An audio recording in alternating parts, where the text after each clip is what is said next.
What just happened? The Vols fall to Arkansas in Fayetteville. I'll tell you what happened. Nico, I am about to run out of bounds, and the Vols had an all-time stinker.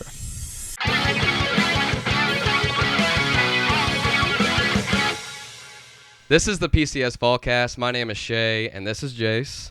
Today we're going to be going over the Tennessee-Arkansas game, and then we'll be going over the SEC Showdown, which is where we look at this weekend's past matchups.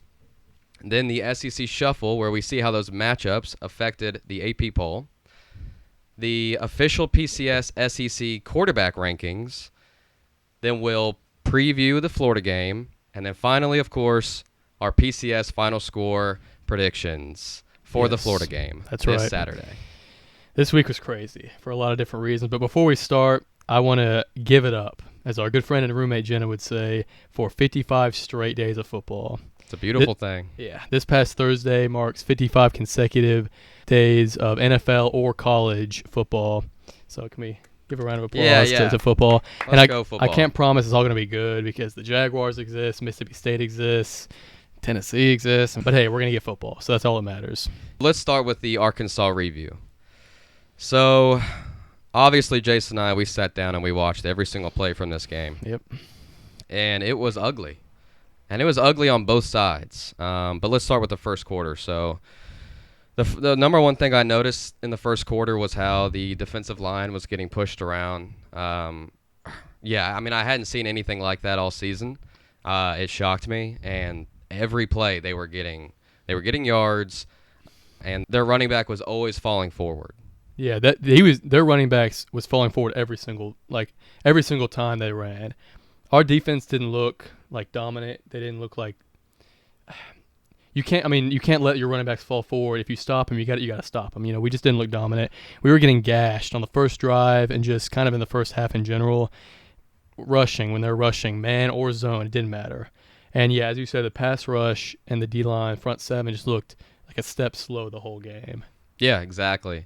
They were almost as out of sync as the offense, but they weren't that bad. And the defense got bailed out too because Green misses a wide open touchdown in the first quarter, and they end up settling for a field goal. Mm-hmm. I think, we talked about in the last episode about Taylor Green and his mistake-prone. He's very mistake-prone. Yep. He didn't make any mistakes this game except missing a few wide-open touchdowns. I had a theory that Sam Pittman told Taylor Green, if your first or second read's not there, just take off. Yeah. They could not afford. The score was close. I know we lost, but they could not afford for Taylor Green to screw up twice, like how Arnold did in the Arkansas game, and they still win. I thought that was a good strategy from Pittman, to be honest. And there were a lot of good strategies from Pittman. The pace of the game, that's how you beat Tennessee. These teams, watch this game and do exactly as Pittman did, especially in the first half. But it wasn't all Pittman. It was also Tennessee shooting ourselves in the foot. Just in that first offensive drive, 2 penalties which led to a sack and then a subsequent punt. Yeah, it was so frustrating watching us get penalties after this bye week. That was the number one thing I wanted to see fixed. And that's on Heupel, in my opinion. Yeah, and it is on Heupel. Just everybody. We had a penalty what felt like every single drive. And, maybe they weren't pushing us back super far. Starting 1st and 15 so many times on the road is just not a recipe for success. We were unhappy with the play calling. Obviously, we'll get into it later, unhappy with Nico. Maybe the play calling can't be as good as we want if we're starting, behind the sticks before we even snap the ball on our drives. But, hey, back to Arkansas. As I said earlier, Taylor Green in that first quarter was pretty much perfect. I believe he was 4 for 4 for 50 yards, and he made some okay plays with his legs. But, man, I was pissed watching this game. It was just so uncomfortable because we only had 6 plays in the first quarter. Sam Pittman's strategy was obvious from the jump. You know what I mean? Yeah, I feel like I looked down at my phone, I looked back up, and the first quarter was over. So you can't even say much about the first quarter besides they did exactly what they wanted to do. It made our defense look like they could be pushed around, which is very surprising because they were talked up to be the best in the country. And I said in the last episode during our Arkansas preview that I thought the Arkansas O-line was not an SEC O-line. Yeah, I was wrong. They looked really good. It was We were very wrong about frustrating. a lot of things of this game. Yeah. But we were kind of screwing around at the beginning of the game. We were celebrating the previous game, and all of a sudden we look up, and it's 6 minutes left in the quarter, and they're still on their first drive. Yeah. I mean, this was a Sam Pittman masterclass. Like, we had said some things and wrote down some things about Pittman in the last episode, and yeah, we're swallowing our words on that one. Looking into the second quarter, their run D was looking pretty good. We wanted to do the same thing that they were doing, but we couldn't. Yeah. And our defense at the same time, the zone coverage was bad, and just in the first half in general. I'm pretty sure Tim Banks called zone on third down, like every single third down they had. We had the players to do it, but when you're that predictable, it's just not going to work. Our third down defense was a horrible problem the whole game. Arkansas completely controlled the pace of the game so that our scheme cannot take effect. And yeah, I think Talon missed another touchdown to Tesla. Yeah. Which it's a mistake, but it's not a crushing mistake. But then they miss a field goal. So all of a sudden, we have like 2 drives up to this point. It's only 3-0. So it could have been a lot worse at this point. It should have been, if they could actually capitalize, which I think is another reason why Pittman does deserve that 13th ranking, from our last episode. Heupel got outcoached by a guy that didn't even coach this game well in the first 2 quarters. Besides executing his game plan, they could not score. You got to score if you're going to do what you want to do. Maybe his offensive play calling wasn't perfect, and our defense bent a lot, but it did not break in the first half, which I'm proud of our defense in that regard. But, I mean, just, again, hats off to Pittman. Like, he coached his ass off in this first half, and it got it done in the first half. They were winning in the first half, so. But, yeah, as this first half came to a close, we had a 2-minute drill, which looked really promising. We finally started to get something going. But guess what? Another penalty, and we were in field goal range. We got pushed back, and then we end the half scoreless. So we're going into halftime down 3-0. I'm still hopeful because we get the ball back in the second half. We have some opportunity maybe to get some rhythm going, and again, it could be worse. And guess what? That's exactly what happened. We come out of the half, and it looked like a patented Tennessee drive. Going into the second half, we score quickly. Sampson gets like a 50-yard run. Yeah. He didn't score on that run, which is kind of surprising. He looked really slow. Yeah, he slowed down at the end for some reason. But he punched it in eventually. And defensively, we show out again. Pierce finally got a third down sack, which I believe led to a punt. And, we're sitting there like, all right, Heupel's figured it out with the play calling. Yeah. The offense has rhythm. Finally, like, the game started. Just needed to recoup during the halftime and get the boys back on track. And, yeah, it's so weird because that's exactly what looked like was going to happen, but it only lasted for so long. So, yeah, the second drive, another good drive, especially from Sampson with a really, really strong touchdown. He just trucked the Arkansas defender to get in there. Go back on defense, and I'm starting to notice that our corner play looks a lot like 2019, 2020, the bad years of our defense. So Arkansas drives down the field with a really good balance of rushing and passing. They get in the end zone. It's 14-10.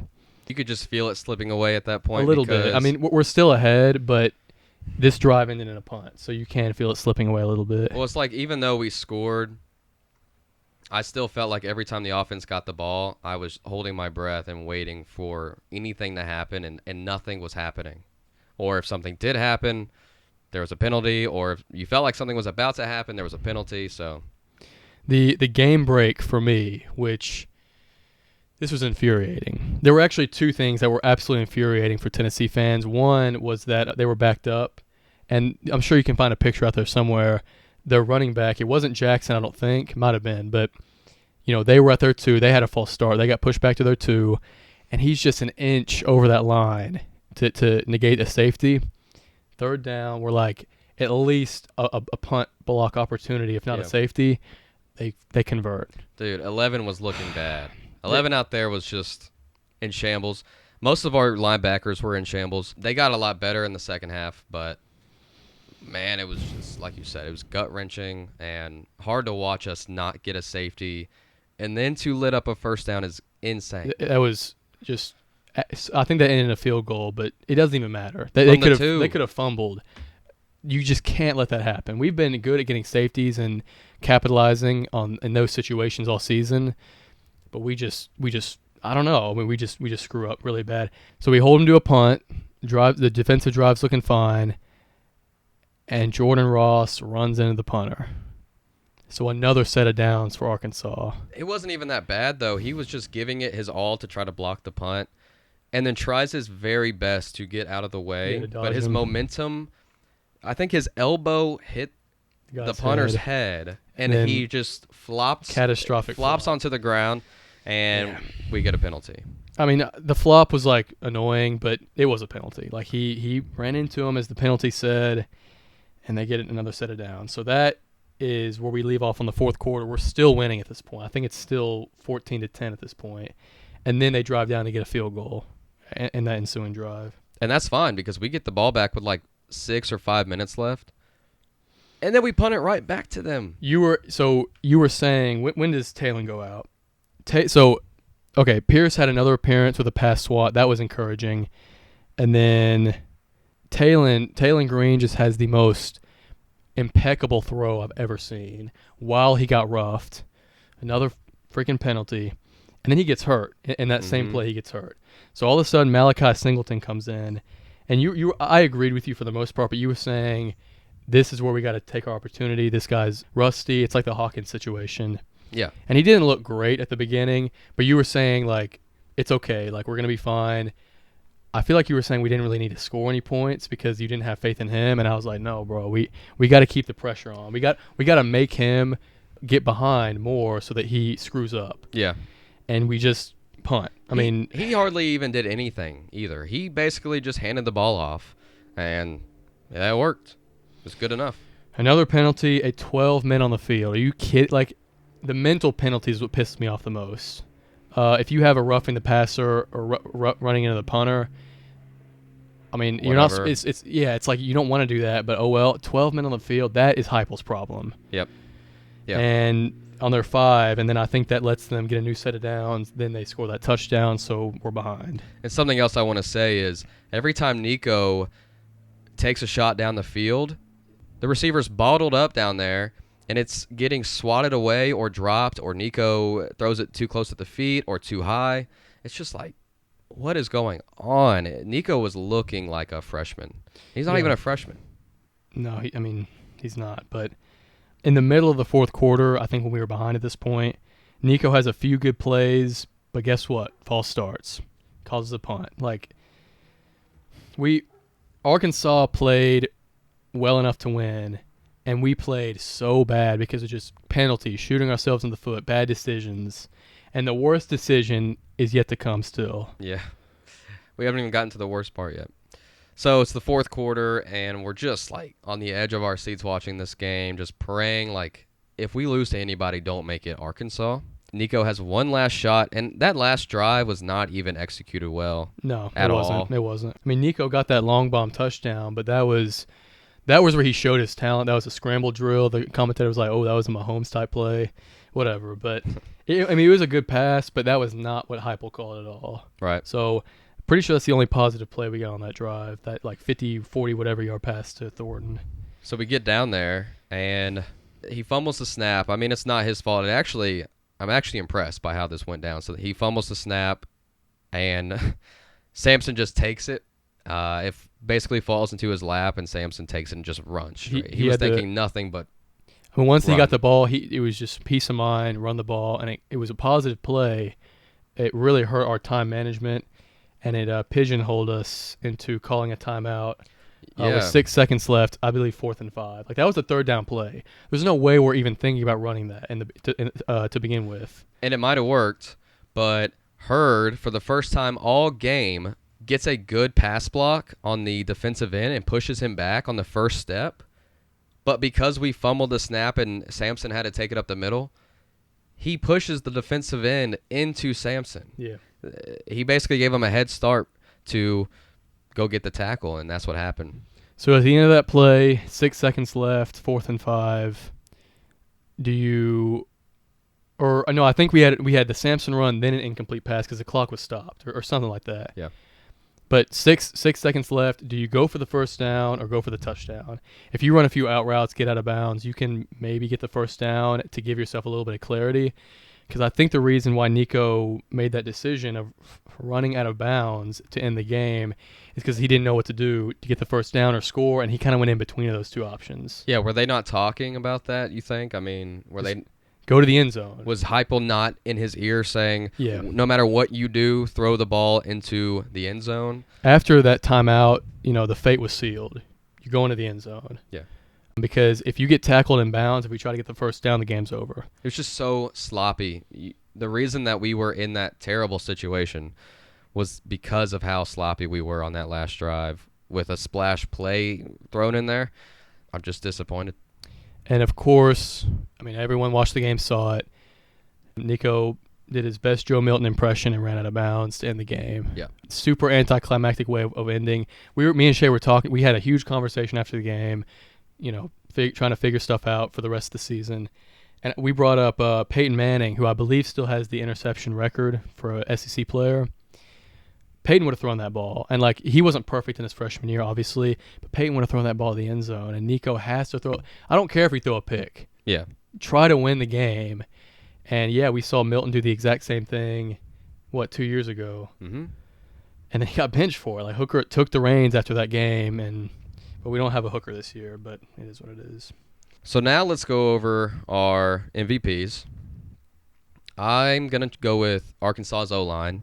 Basically because they made me eat my words. They just were pushing us around. Pierce actually had probably his best game of the year. That's embarrassing. This is his best game of the year. Yeah. You're right. And it doesn't matter how much pressure we were getting on them. The zone coverage was so bad, or McCoy was trying his absolute best and still gets mossed. It was just a tough watch. Arkansas's O-line and D-line were better than us. But Arkansas played so sorry this game. But what's so sad is that we were even more sorry. Yeah. Our team was just even. They were not playing a clean game. Green did. Yeah. He looked good. But just overall as a team, getting things done and executing, they did when it mattered. But I don't know. You don't really walk away impressed. You just kind of walk away thinking Tennessee played so bad. And Arkansas just didn't hurt themselves. That's all we did. Yeah, this was our most embarrassing game since 2022 South Carolina. If you look at the schedule last year with our 3 losses, I want to say, you can blame all those on Milton or just the other team was better. But my MVPs, I have 2. One was Sam Pittman. Sam Pittman outcoached Heupel for probably 80% of this game. I think those 2 touchdown drives, Heupel, got back to normal, but then Pittman reacted. Just like Heupel reacted at halftime, Pittman reacted to Heupel, to Heupel figuring stuff out, and it was curtains from there. If we can't score points, we're not going to win. My second MVP is Arkansas's ball security. There was not a turnover in this game, which is very, very un-Arkansas-like and kind of un-Tennessee-like if you look at Oklahoma. This year. Yeah. So, yeah, Taylor Green has been a pick machine and kind of an interception machine too, but he played the best game of the season for him, and he's the type of guy, he's talented enough. His best game of the season can be a 256 passing yards, no picks, no touchdowns, just making good decisions and just not screwing up. Mm-hmm. Arkansas fans, if we had won that game, Arkansas fans would probably be pissed that Taylor didn't hit Tesla or whatever, especially receivers for wide open touchdowns. Yeah. But he didn't need to. So this could have been a blowout if their plays ended how they wanted. They kept Tennessee in the game, and we didn't even deserve that. It didn't feel like we earned anything we did. Yeah. I know Tennessee fans we should be down about this game because it was a terrible game. 2 bright spots is Sampson. He had a good game. Sampson's just a good player. You're going to have a very talented defense to stop him fully. Clearly, he can't win games for you by himself, but he played well. And I'm not happy with our defense, but it could have been worse. On the stat sheet, our defense was fine. We didn't give up a lot of points. We did not break when we really, we're supposed to break, I guess you could say. Hell, we even allowed a touchdown on purpose because that was the best play. We were making the right plays, we just weren't doing them well. When you're watching the game, our defense looked trash. So, yeah. All right, I want to go through a few key stats for our guys. Nico was 17 for 29, 158 yards. and that's not good. He's won games like that before, but the two disappointing things is 5.4 yards per pass, which that's on play calling, screens, and everything, yeah, and a 39.5 QBR. That's just abysmal. I mean, I don't know what else you can say. It's just Heupel has been so predictable this year, and the competition has been just worse than us. But Arkansas was expecting it, and they played really well. Yeah, Sampson, as I said, played well. 22 carries for 138 yards, which is a 6.3 yards per carry, 2 touchdowns. I'll take that any week. He's still on pace for a whole lot of touchdowns this year, but didn't matter at the end of the day.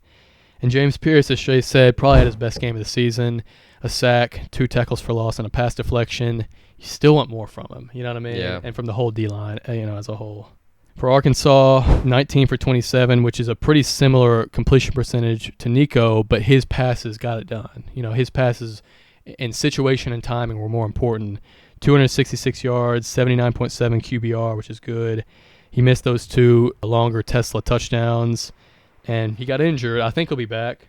He was walking on the field, kind of like, saying like I'm good or whatever. Yeah, he was on the sideline the whole time.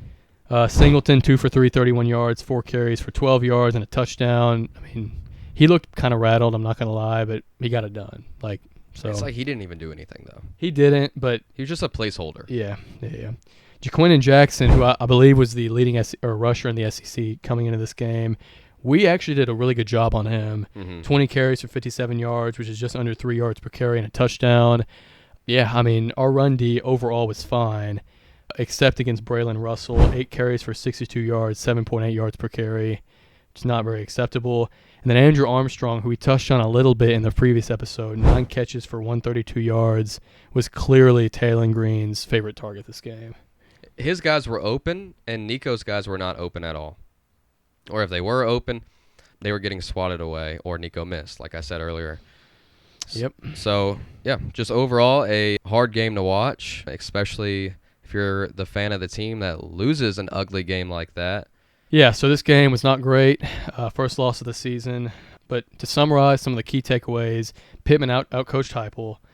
The entire offense looked bad except Sanson. Nico looked bad. The offensive play calling was bad. O-line was bad. Receivers were bad. Receivers, I've never seen them get as little separation as they did this game. I was thinking they were the best receiving room in the SEC. I don't really think Arkansas's secondary is anything to write home about. They're good. They showed they were good. I don't think they're just mind-blowing. But our receivers just did nothing. So they were better than us last night. The defense is not as good as we think, Tennessee fans. I mean, I think we're good. We have pass rush potential. I don't think Jamal McCoy is as good as we think, or at least as I think. Secondary is still a below average. Well, I will say he had 2 catches made on him, but you can't really say they were his fault because his coverage was perfect. Yeah, but I mean, I think he was on Armstrong all game, and 2 catches fine. But I mean, he went 9 for $132. Yeah. You're getting cooked. You know what I mean?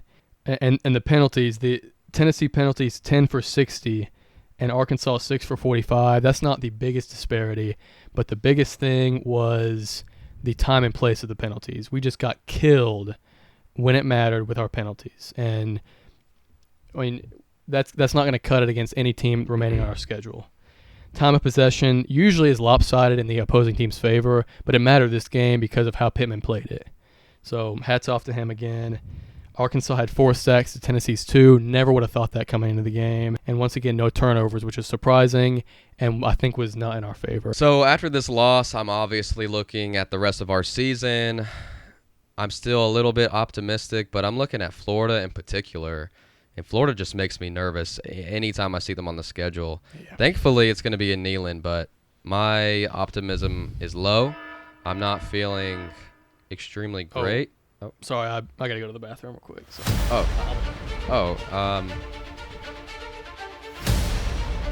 All right, yeah.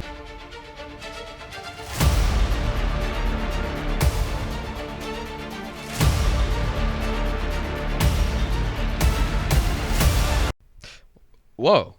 Who the hell are you? Hello, Vol fan. I am Cope Man. I'm summoned whenever Tennessee loses, and when fans like yourself are looking pretty pessimistic. Oh, well, actually, I'm glad you're here. I was just saying how I'm not feeling super hopeful about this Florida game. It's understandable. That was not the best game, but hey, it's all right because there are better things to come. So listen, Vol fans, Nico's a freshman. The expectations for him are sky high, which is not fair to someone like him. And he hasn't played horrible this season. Last game was bad, but he will step it up because if you're a good football team and a well-coached football team, you're going to get in a malleable quarterback's ear like Nico and tell him to kick it into gear. Our next game is our biggest rival, one of our biggest rivals in Florida. And I'm scared. Pipe down, all right? let me talk. This Tennessee team needed a wake-up call, okay? You saw the Oklahoma game. That was sloppy. So, 2 games now of SEC play, which are both away, by the way, which is not fair, but oh well. We needed a wake-up call. And I think, hopefully this will do it. A wake-up call is good earlier in the season. I think we would have, or Tennessee fans would have hoped that it would have been against Alabama.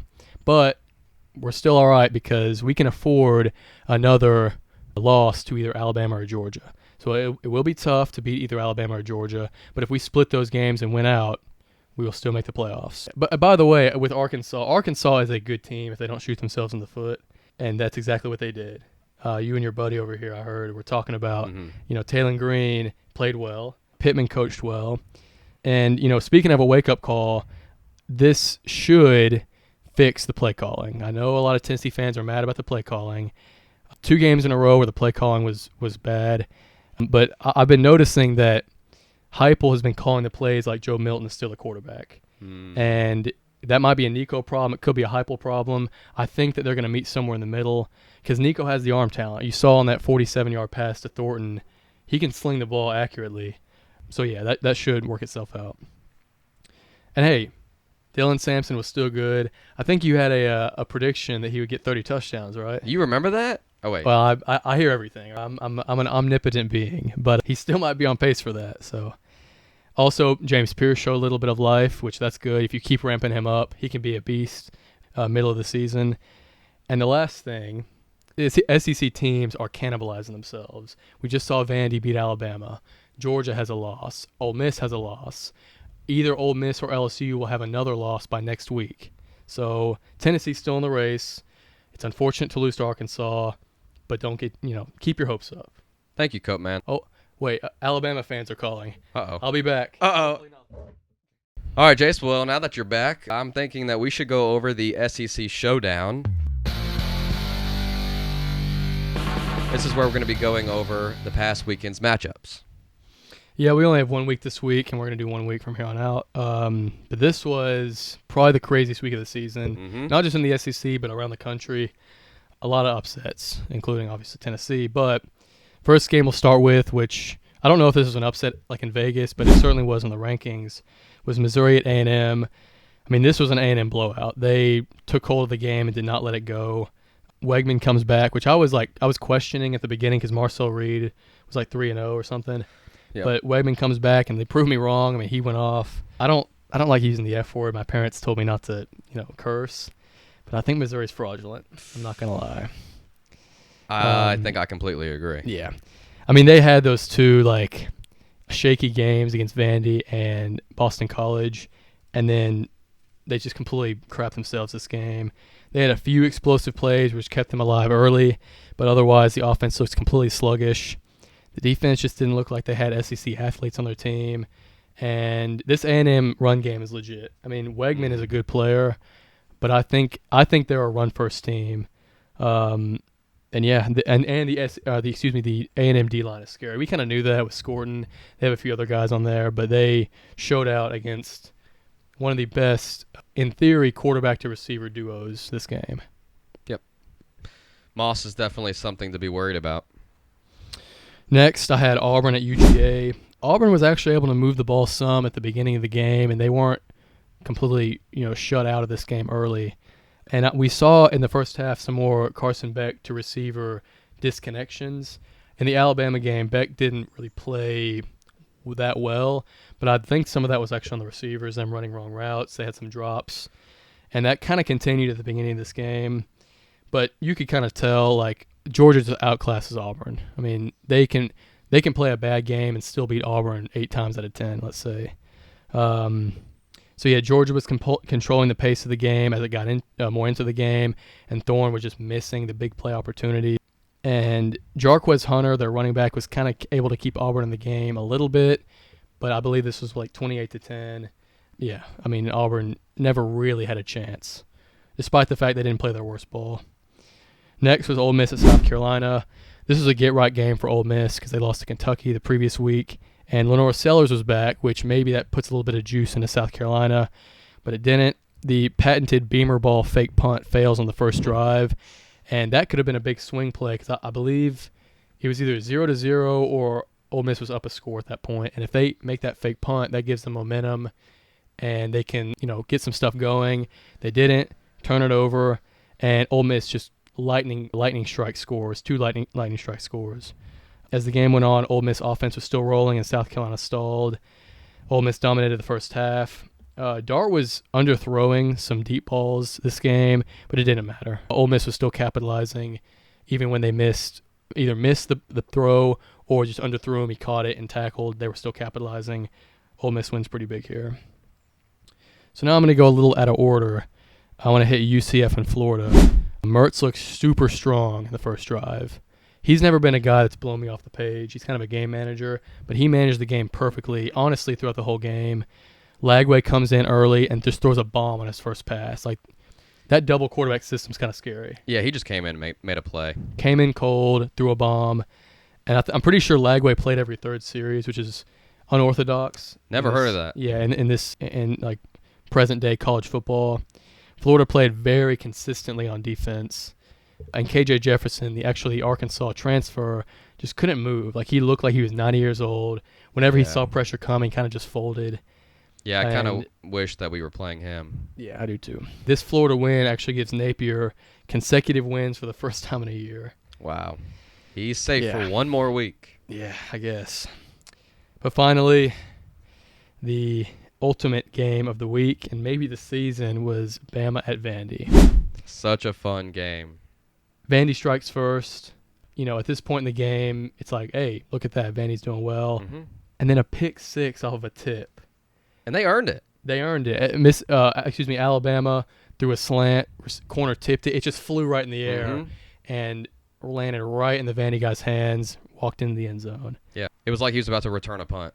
Now, that first Vandy score was actually the first touchdown Alabama had allowed all season in the first quarter, and it was to Vandy. Mm-hmm. Now, I want to pause real quick, and I want to kind of change up, like, how we portray Vanderbilt. Because if I say, oh, it was to Vandy, or blah, blah, blah, they just beat Bama, and they've looked pretty good, except for one game. They've looked pretty good this season. Yeah. As a Tennessee fan, I'm nervous. SEC fans should not write that off as a win. Like, Vandy, I'm not going to say is legit because they're not SEC championship contenders, but you're not going to go into playing Vandy just checking off a win. Do I need to bring Coatman back out here? Who's that? Never mind. Diego Pavia is the greatest quarterback of all time, and you'll see in our rankings. And usually Alabama is favored by about 40 points in these matchups. Yesterday it was 20, which is still a lot, but big difference there. But I've never seen Vandy put up multiple sustained drives on Bama. They've had one here or there, or maybe a freak turnover, but they were moving the ball, like seriously moving the ball. Yeah, this was not a fluky win for Vandy. They earned it every down. Mm-hmm. They went out there and got first downs. They got touchdowns when they needed to, and they got stops when they needed to. Clark Lee kind of employed the Sam Pittman strategy, and they forced Bama's offense to not run that many plays. Bama's offense looked fine in the first half, but they just couldn't. That pick six, and they couldn't just get into rhythm, kind of like Tennessee. And then all of a sudden in the second half, like, Vandy put up 40 on Bama. Is Bama's defense a problem? Because they allowed a bunch of points to Georgia. I think they're inconsistent.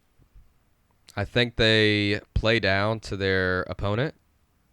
For the Georgia case, I think they are not staying focused. They were not focused in this game. They were not focused in the second half against Georgia. They keep letting these offenses slip past them through the cracks. These aren't wide open holes in the defense, but the offense, they're just finding ways against the Bama defense. I think something interesting that we haven't really talked about is kind of the transition from Saban to DeBoer. Saban obviously is one of the best defensive coaches ever.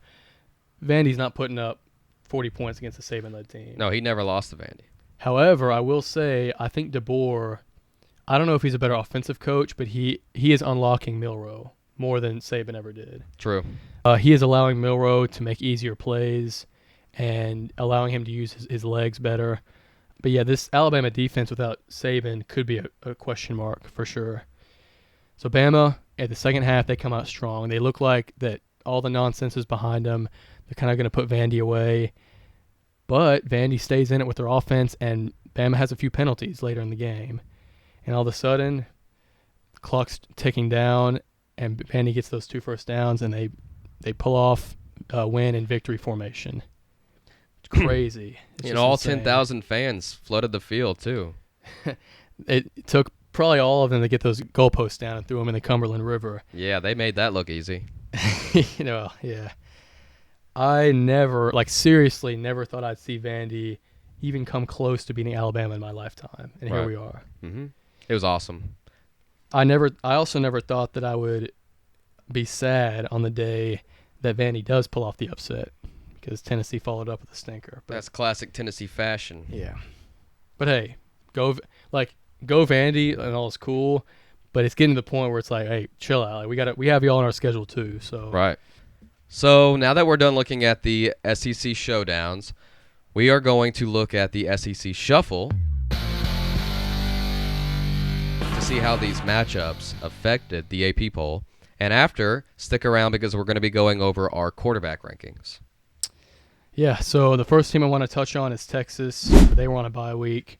They moved from 2 to 1 because Bama lost. They have the Red River rivalry next week against Oklahoma, and Texas has looked as strong a team as any. Obviously, they're number 1, but they could be on upset watch for that game at a neutral site in the I hope Cotton so. Bowl. Next is Bama. As I said, they lost to Vandy. They went down from number 1 to number 7. Next week, they're at home against South Carolina. We were talking about Tennessee kind of getting right in the future. I assume Bama will do the same thing. I don't see them having any whoopsie-daisy losses from here on out, especially not to South Carolina. I agree.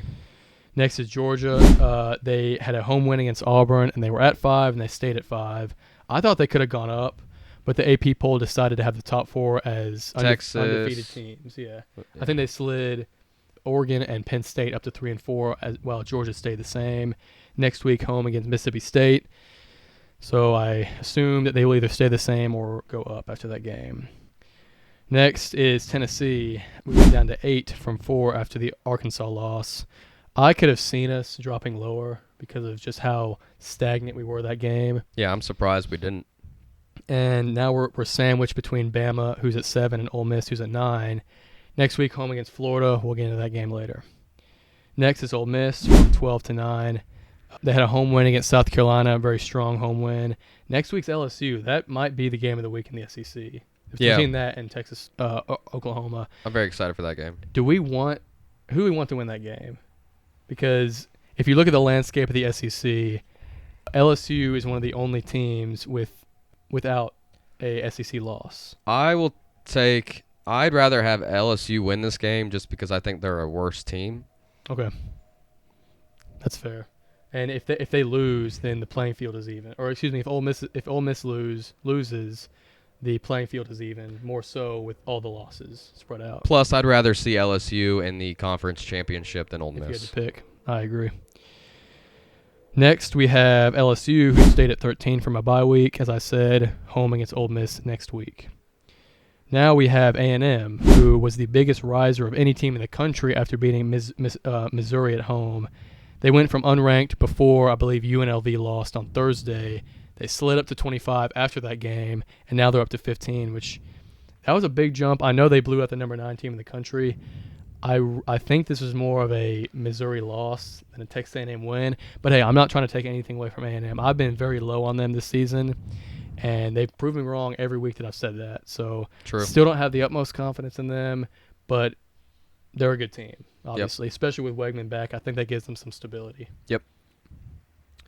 Next, we have Oklahoma, who went from 19 to 18 in a three-way tie at 18. They had a bye week. Next week is the Red River rivalry and at the Cotton Bowl in Dallas against Texas. This is a big game. I don't really see Oklahoma lose or falling that much if they lose, unless it's maybe a blowout. But if Oklahoma can pull off an upset here, that will shake things up completely in the SEC. And we've seen it before recently. Yes, we have. That'll make us look better because we've beaten Oklahoma. Texas will fall. Like, there will not be a SEC powerhouse if Texas loses this game. So we're definitely rooting for Oklahoma in the Red River rivalry. Next, we have Missouri, who is the second biggest faller in the country from 9 to 21. This is deserved to me. I actually don't even know if they're the 21st best team. I think they might be a little bit higher than that, but they got to prove it. They played pretty sluggish all season, and they have they have UMass next week. What are we doing? Those games should be over until like the homecoming games. Yeah. But so they'll inevitably go up. And finally, we have unranked Vandy, who has not entered the AP poll, unfortunately. But again, just shout out to Vandy. That was a crazy win, historic win for the country and for the Vandy program. Next week at Kentucky, they could win that game. Like, legitimately, they could win that game, even since it's away. I'm excited to watch that game too.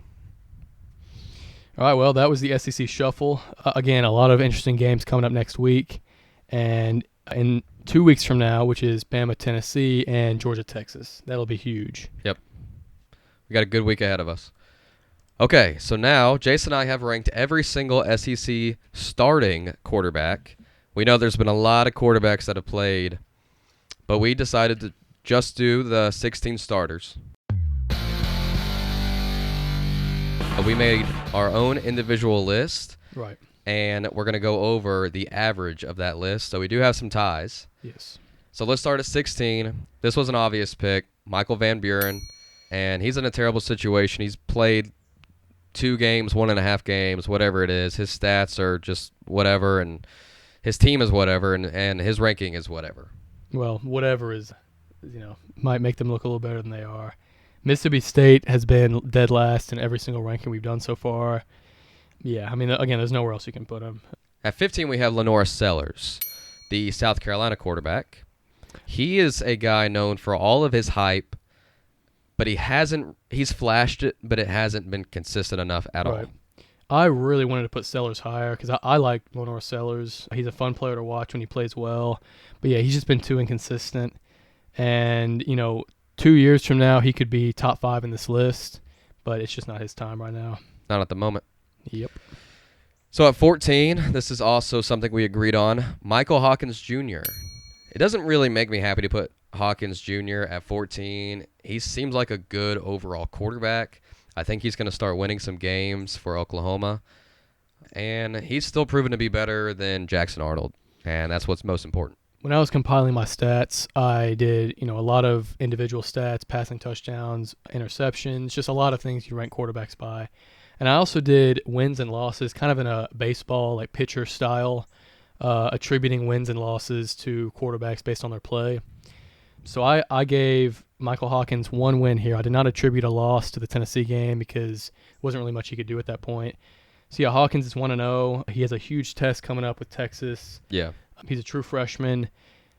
Kind of the same as Buren. There's not really anywhere else you can put him. He just hasn't played a lot. But from what we've seen, he's been less mistake-prone and more consistent than Lenore Sellers, so that's why we put him ahead. And at 13, we have Brock Vandergriff. This one was tough. Now that we're getting 13 through 10 or 11, it's getting a little tougher to grade these guys. But Vandergriff is a guy that's gotten benched. He looked terrible against South Carolina. But overall, you look at his stats, and he's been okay. I think he has been better than all the hate he was getting. But him being at 13 is justified. I'm pretty sure in the preseason he was the preseason number 16 quarterback. Obviously, there have been injuries. Backups have come in. He's very consistent. I'll give him that. He has the least amount of big play potential out of any guys on this list, but he's been consistent, and that consistency has led to Kentucky beating Ole Miss and losing to Georgia by 1, which I give him credit for that. Yeah. At 12, we have Peyton Thorne, another guy that has gotten a lot of hate, another guy that's gotten benched. It turns out Hank Brown's not as good as we thought. So Peyton Thorne makes it to 12. Yeah, Peyton Thorne was another guy that was kind of hard to rank for me. He is actually 6th in the SEC in passing yards, playing one or two less games than everyone else, which is pretty impressive. But he is the exact opposite of Vandegrift. He is probably the most variable quarterback on this list in terms of mistakes. And in these past few games, we've kind of seen more mistakes than good plays. Like, he can get you down the field, he can get yards, but he'll turn the ball over or he'll make a boneheaded play.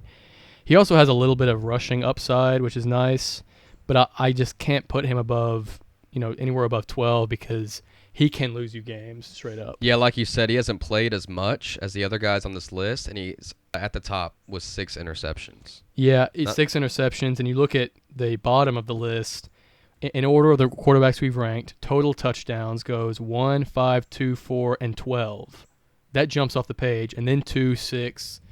So he can put up numbers in the positive and negative category. Right. He's all over the place. At 11, we have Connor Wegman. This is a guy that I started off with low expectations for, but he has proven to be pretty decent. The country had high expectations for Wegman. He's a returning player on a good team, and he stunk it up in that Notre Dame loss. Then he got hurt, and his replacement, Marcel Reed, has been playing well. We didn't rank him, but he's been playing. He would be probably in the middle of this list for me. He's 3-0. Marcel Reed is 3-0. I don't believe he's thrown any interceptions, but the point is Wegman comes back and torches a Missouri defense that I don't think is very good, but he's been good this season, and I believe that he can go higher than 11 once he gets more games under his belt. I agree. So at number 10, we have Grahm Mertz, the Florida quarterback. Another guy that has been pretty polarizing, but I think overall he deserves 10. It might even be able to go a little bit higher, but yeah. So from Buren to Thorne for me is like that bottom tier. I don't really want any of those guys on my team personally. Wegman, we're just not really sure. He hasn't played a lot, so yeah. But Mertz is starting this tier where you're getting better. Yeah. Mertz has been pretty consistent. 5 touchdowns and 2 interceptions. He's kind of like a better version of Brock Vandegrift. Right. Mertz isn't the biggest playmaker in the world, but again, he's consistent. 666 passing yards, which is kind of weird, but Mertz, and we play them next week. We do, yeah. Mertz actually has the highest completion percentage in the SEC, which that's impressive. You got to give him credit for that on a not so great team. So, but the interesting thing about Mertz is that I think is the only quarterback on this list that splits time, which is part of the game plan for Florida. He didn't get hurt, I don't believe. He didn't get benched. He just splits time with DJ Lagway. DJ Lagway has one more passing yard than Grahm Mertz. That is so funny. That is funny, yeah. They're basically doing what Kentucky's trying to do, but they're doing it way better than Kentucky. Right. So at number 9, Jace and I ranked this very differently, but we have Nico Iamaleava, or should I say Nico, I'm about to run out of bounds. So we were both pretty dang high on Nico before the Arkansas game. And I know he looked bad. I know he looked like a freshman. But in my rankings, personally, I had him as the 7th best. Jace had him as the 10th best. And here he is, averaged at 9th. I had Grahm Mertz higher than Nico, which really hurts my soul to rank any Florida player higher than Nico. But if you sit down and think about how Nico's played in all the games, he played horrible against Arkansas. He didn't play that well against Oklahoma. He didn't really play that well against NC State. The 2 gimme games, obviously, you expect him to do that. You can't blame him for playing bad competition, but you're not going to, write off or explode about that either. I don't know. I mean, he just hasn't really run our offense that well. Maybe it's play calling, maybe it's Nico, we're not sure. But at this point in the season, I would rather have a consistent guy like Grahm Mertz over Nico, personally. I think the reason why I have him at 7 is just because of his upside. I know Nico can be amazing. And I genuinely think he will show that a lot more in the future games this season. Not next season, this season. I think at the end of the year, if we do this again, you'll have Mertz below Nico. I hope that I agree, and I think I will agree. I'm extremely confident in our coaching staff and our team that leaders are going to push Nico in the right position. Because if you look at this list, Nico is probably top 3 in raw talent, right? So Right. you'd hope that would be the case. Exactly. Yeah, speaking of raw talent, we have Taylor Green at 7. This guy is very interesting. Do you want him starting on your team? Yes, I do. Okay. He makes me nervous, but the reason why you ask, I know, is because you never know what Taylor Green you're going to get. If you get a Taylor Green versus Tennessee game, that's good. Like, you know, it's you'll serviceable. Take it. It's serviceable. Did he win that game for them? No. He damn sure didn't lose it, though. But he didn't lose it. That's kind of what he's been doing all year. And that's kind of what Nico's been doing all year. Nico won us the game against Chat, but like the whole team did, so yeah. Yeah, that's kind of it. He hasn't really won any other game for us. No. But yeah, Taylor Green at 7. Taylor Green has some gaudy stats too. I know that doesn't mean anything, but that was kind of a tiebreaker for me over some other guys like Grahm Mertz. He's not going to put up the stats Taylor Green does, and on your best day, Taylor Green will play better than Mertz. The other thing is that when you get a guy that can step up against a top-tier opponent, that's important. Yep. You know, if Arkansas plays a really good team down the line and Taylor Green steps up again, playing up to your competition is important, although he does play down as well. Yeah, the last thing I want to say about Taylor Green is that he just doesn't score. I know he has 9 touchdowns on the year, 5 from his arm and 4 from his legs, but I don't see the ball in his hands, and I expect a field goal. I never see this guy just is having a hard time getting in the end zone, but still. He deserves to be 7th. I mean, he has one of the lowest completion percentages on this list and 5 picks to boot. So, and we actually, sorry for not mentioning this, we actually had a tie at 7. So Taylor Green and Brady Cook. Yep, I had Brady Cook at 7, Taylor at 8. Brady Cook hasn't really been that great this season. Like, he hasn't really been as advertised, but he hasn't really made a whole lot of mistakes either. I think that the problem at Missouri is way bigger than Brady Cook, which is why I didn't drop him that low. But yeah, he has upside as a runner, 9 total touchdowns, 5-to-1 touchdown interception ratio, which is good, decent completion percentage, and I gave him 4 wins to 1 loss. So, I mean, Brady Cook is an above-average quarterback in the SEC, and that's where we ranked him. So, like I said with Green does not score. The problem with Cook does not win. He does not win games. Green somehow it's close in every game he's in, but with Cook he can get blown out by a Texas A&M or almost lose to a Vandy. Yes, Vandy's good, but he hasn't been impressive at all, and he's not putting the team on his back like he kind of hoped. We ranked Drinkwitz relatively high in our coaches' ranking, and I assume that this A&M situation will be similar to us with Arkansas. This is a wake-up call. They have a really easy get-right game next week with UMass. If they come out swinging in that game and put up 1,000,000 points, they could be fine. We don't know, but I'm sure they will. And then everyone will talk about Missouri like a top 15 team again, and then they'll get. But I mean, I know what I just said, but as of right now, they're looking fraudulent. I still stand by that. Yeah, and it's not all Cook's fault. No, he's just not changing anything. Right, he's not playing above and beyond to make up for that. And now, which a lot of quarterbacks on this list will do. And maybe they lose to Vandy without him. Actually, yeah, they probably do. They probably lose worse to A&M without him. But anyway, let's talk about number 6, Carson Beck. Everyone's favorite coming into the year. Carson Beck is a better version of Brady Cook and Taylor Green. He is a guy that shouldn't lose you games, but we've seen he will. But usually he's going to be consistent enough, make some impressive throws, get the offense rolling and get on the move, and he'll win you the game. He's the ultimate field general. I think you have 3 clear field generals on this list, and they're kind of in tiers. Vandergriff, Mertz, and now we have Carson Beck. I was surprised how low we ranked Carson Beck, but he just hasn't, he was a Heisman favorite earlier in the year, and he just really hasn't played like it. I don't think Carson Beck has played bad. He really gave his all against Alabama in the second half. His receivers were playing kind of bad, so whatever. But he looked He looked flustered. He looked a little bit like flustered. Nico did last night. Kind of in the same way, just Yeah. not on no rhythm or anything.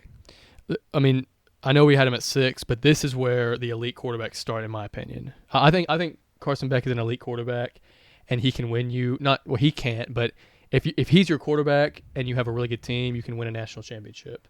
So, but yeah, I mean, he threw 3 interceptions against Alabama, who got torched by Vandy. So I don't know. Yeah, exactly. All right. At number 4, we have a tie. Quinn Ewers and Diego Pavia. Who would have thought, right? I know.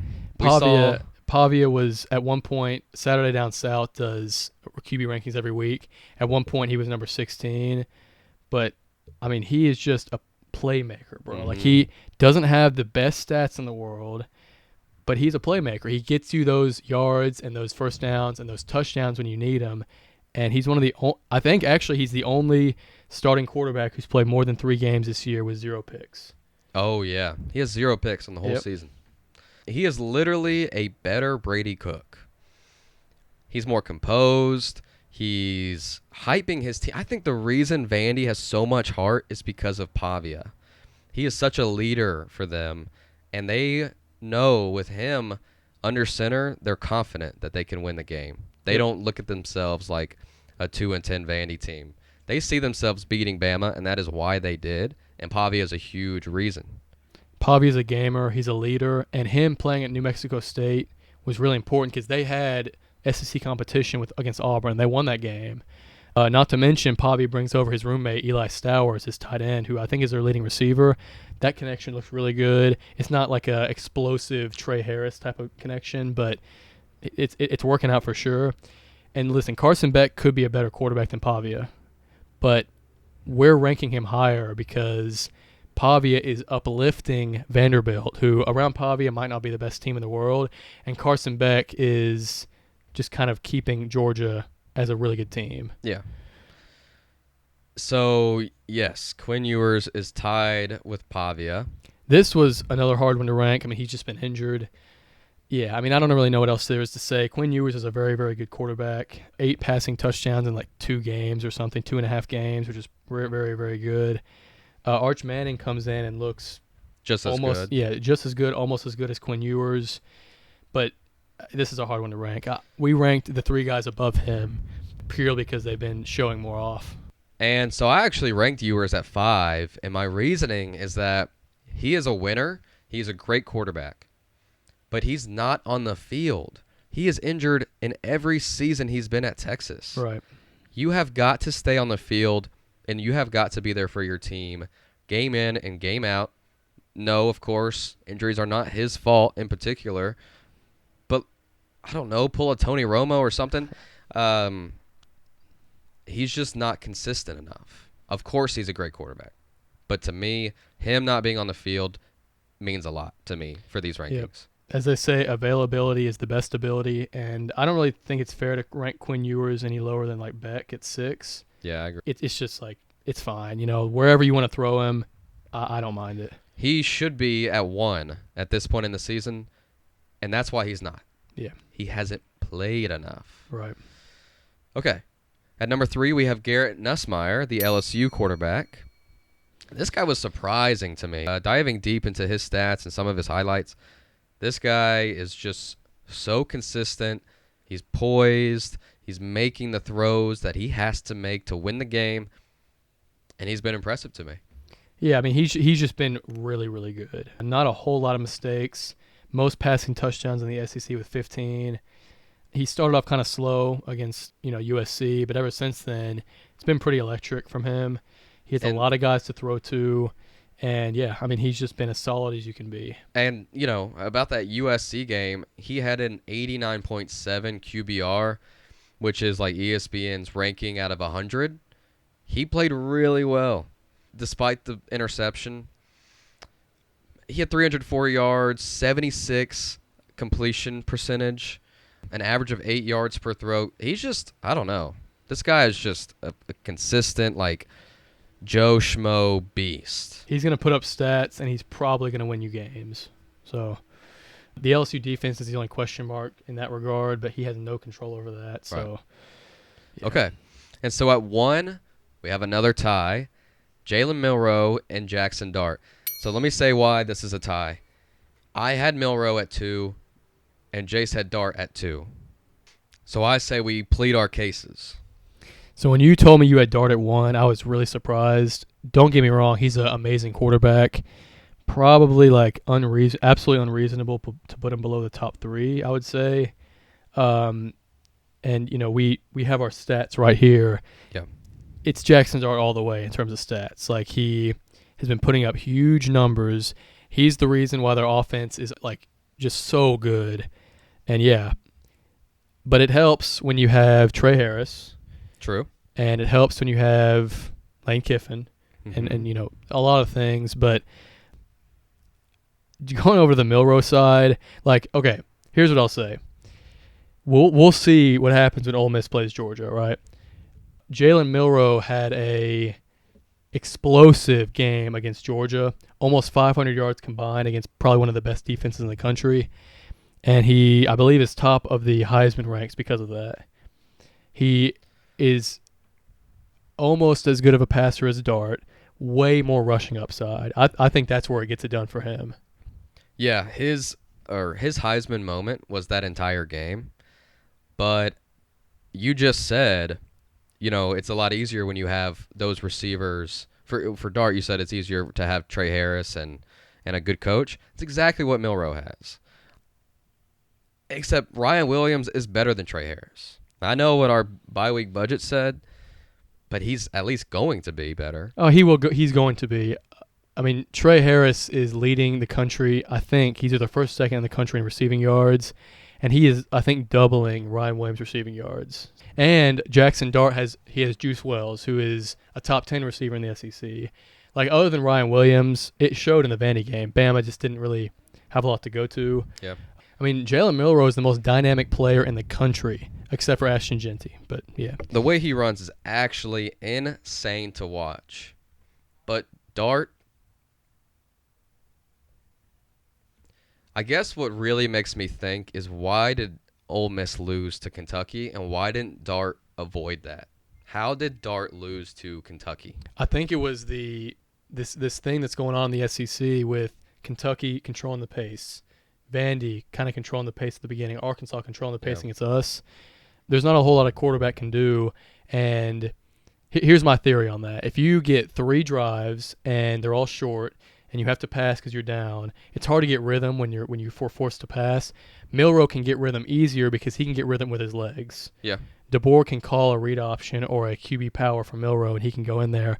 The other thing, which I know I said earlier, we've been talking about this, you can't blame a team for a weaker schedule, but that might be why Jackson Dart's stats are so inflated, because they haven't played a whole lot of good teams yet.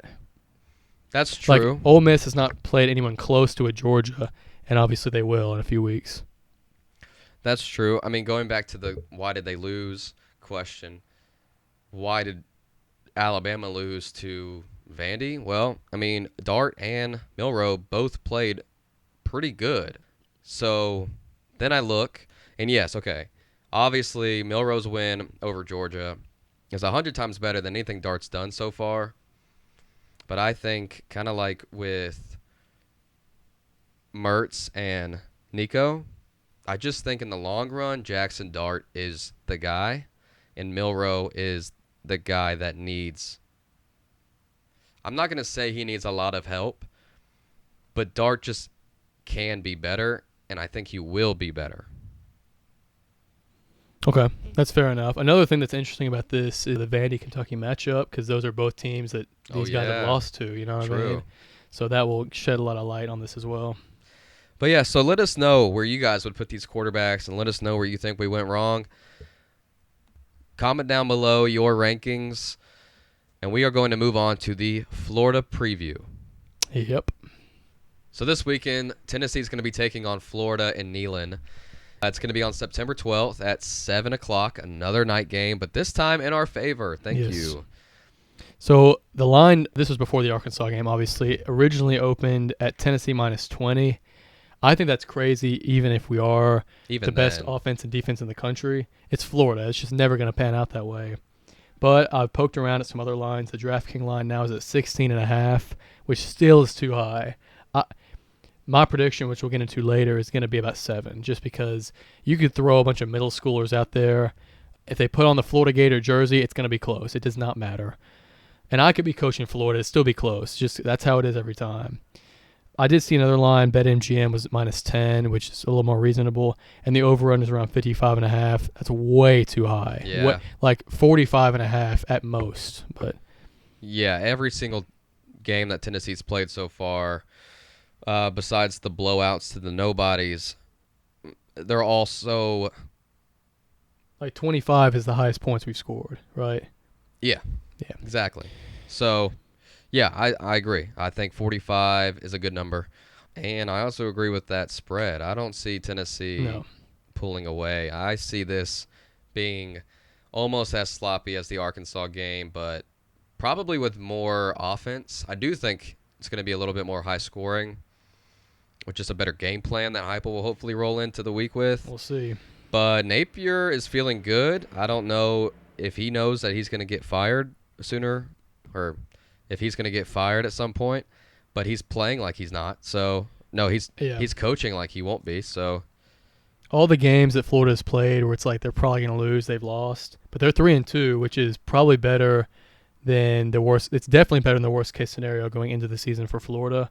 So about Florida this year is 3-2, as I said, under Billy Napier, 1-1 in the SEC with big losses to Miami and Texas A&M, and they're coming off of a win against UCF, who they're not a bad team, but Florida should have won that game for sure at home. Yeah, I think we realized that UCF was not as good as we thought coming into the season after getting blown out by Colorado. So going more into Florida's, on the field stuff, I guess, they are the only team, as we mentioned in the quarterback rankings, that legitimately play 2 quarterbacks in the game. Grahm Mertz, we talked about him, very good field general, 666 yards, as I said earlier. And they also have the freshman DJ Lagway, think Anthony Richardson, big play potential, also big mistake potential. Yeah. 667 passing yards on the season for him. Mertz is way more accurate. Way more consistent, 77.2% completion percentage, which is the highest in the SEC, as I said earlier. And Lagway is more of a runner and a deep ball threat than Mertz is. Yeah, it's kind of funny. Lagway still has more picks on the season than Mertz. That definitely makes Mertz look pretty good. Yeah, it would definitely help Tennessee if Lagway comes in on that 6th drive and just throws a boneheaded dumbass pick. You know? Yeah, we'll take those. That's what we were hoping Green would do. Yeah. So in the backfield next to Mertz and Lagway is Montreal Johnson, a guy that Florida fans were really looking forward to coming into the season, but it's a running back by committee type of backfield. But still, Johnson's their lead back with 288 yards on 58 attempts. He's averaging about 5 yards a carry, which is, I guess, just normal in college, with 4 touchdowns. Yeah, he's been good. Montreal Johnson's been good. Trevor Etienne transferred to Georgia, and he was on Florida. And then you lose a player of that caliber. Like Trevor Etienne lit us up last year, I think. And then you have Montreal Johnson come in. He's been just as good, I guess you can say. He's met expectations. He's definitely their lead back. And, yeah, Shea said they cycle in a few other guys behind him. No one of note, though. I'm going to say that, and then their backup running back's going to torch us probably. Yep. But the most interesting thing about Florida, a lot of the teams we played so far really have that number 1 receiver. Florida doesn't, but that's not to take away from their passing game. They have 3 receivers they spread the ball around to: Elijah Badger, Chimere Dyke, and Eugene Wilson.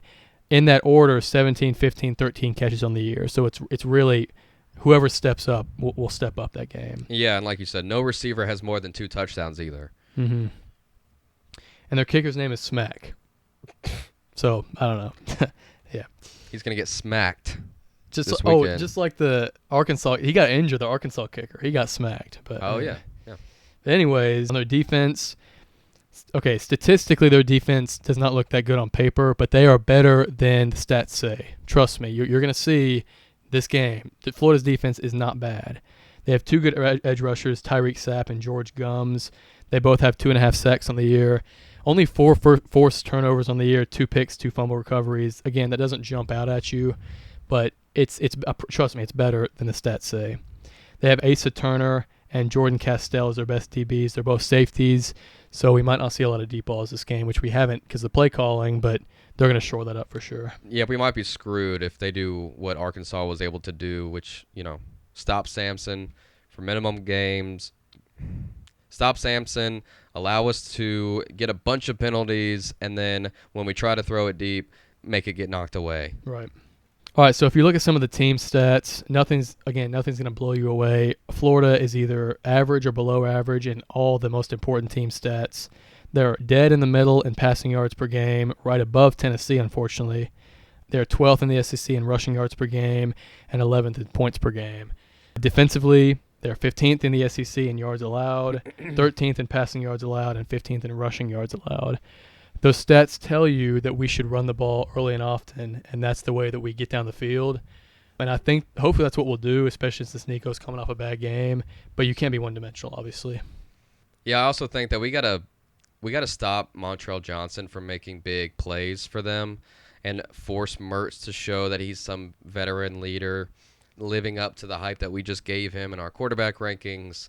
If we can get him to be mistake-prone, I see Florida struggling big time finding the end zone as the crowd gets more and more rowdy. I think we just got to start off strong and don't mess it up. That's the scary thing about this Florida offense is that they're super balanced. They're not going to blow you off the page on running or passing, but they're very, very balanced. So you can't really, if you shut down Montrell Johnson, we can't really expect Mertz or Lagway to screw. We can expect Lagway to screw up in Mertz. If we stop Mertz in the passing game, Montrell Johnson can gash us. Florida's going to put up some points unless we have some really big splash plays with the D line. Florida will put up points. Mertz is accurate, and I don't think our secondary is going to help that. In terms of that matchup, I see Florida winning their offense versus our defense again, unless our defensive line just wreaks havoc, which we know they can, but they haven't. No, we keep saying that every single week. I'm not even going to assume that's going to happen until I see it. And I think maybe screens will work better in this game compared to the Arkansas game.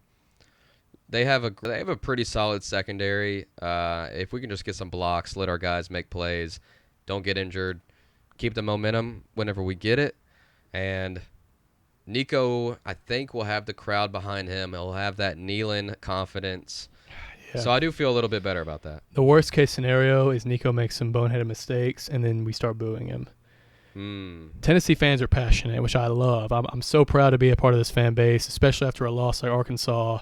We're still passionate, but sometimes that passion can get a little negative, Yeah. So we got to stand behind Nico. He's still a freshman. Just lower your expectations. That's all I'm going to say.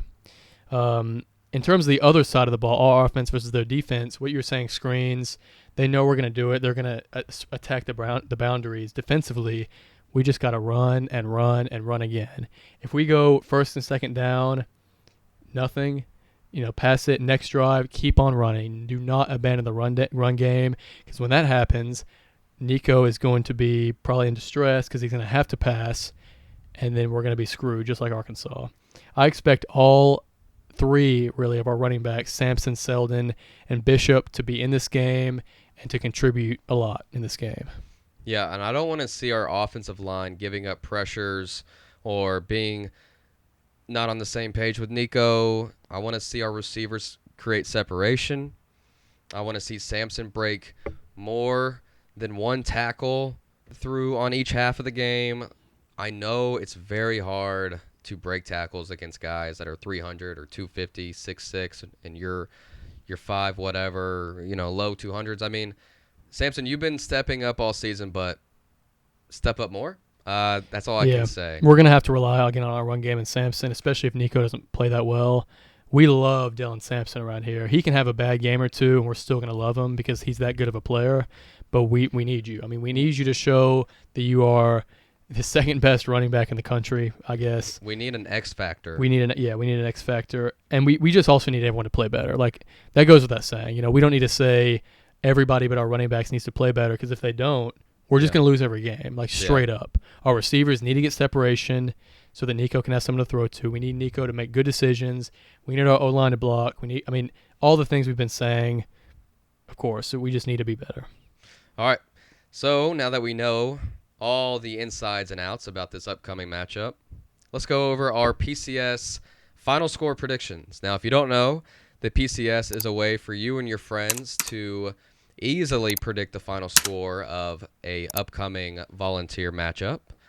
And after the game, the PCS will give you a PCS score. The best score you could get is 0. So the higher the number, the worse you are. Right. And you can compare your PCS score to your friends to see who can accurately predict the final score better. That's exactly what Jason and I are about to do today. We've been doing it for every volunteer game so far this season. As you can see, through 5 games, I am at 794 points, which is Jesus. pretty bad. That's terrible. Tennessee has not been doing what I was expecting. You know, over 100 points as your score for one game is not good. So see if you can get under 100 points. Last week, neither Jason and I hit under 100 points. But hopefully this week we will. And I know I just said that was terrible for you. We both been terrible. That's what I was trying to refer to. We were probably in the 500 to 600 range at this point last year. Yeah, it has not been smooth sailing, obviously, for the Vols or us either.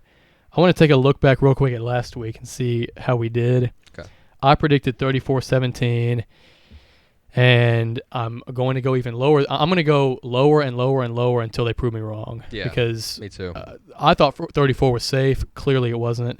Shea predicted 27-10, and let me see here. I had a PCS score of 148 points. 148 points, which is about a B-.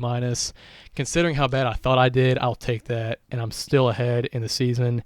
Shea's prediction of 27-10, as I said, gave him 127 PCS points, which was a B. So still up on you on the season, but you're slowly creeping back. I mean, you're in 1 game's reach of me right now, so I can't be comfortable. Yeah, I have not gotten an A grade the entire year, but this week I changed that. Okay, I'm confident. Here, you go first this week. All right. I see this being a close game just about the entire game. I know we're better than Florida, but we were better than Arkansas too. 28-24, Vols on top. Okay. My shirt is stuck to me.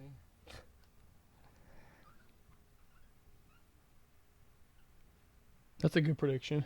I won't lie. This is probably the hardest week so far, just because we don't know what's happening. We're kind of in shambles right now.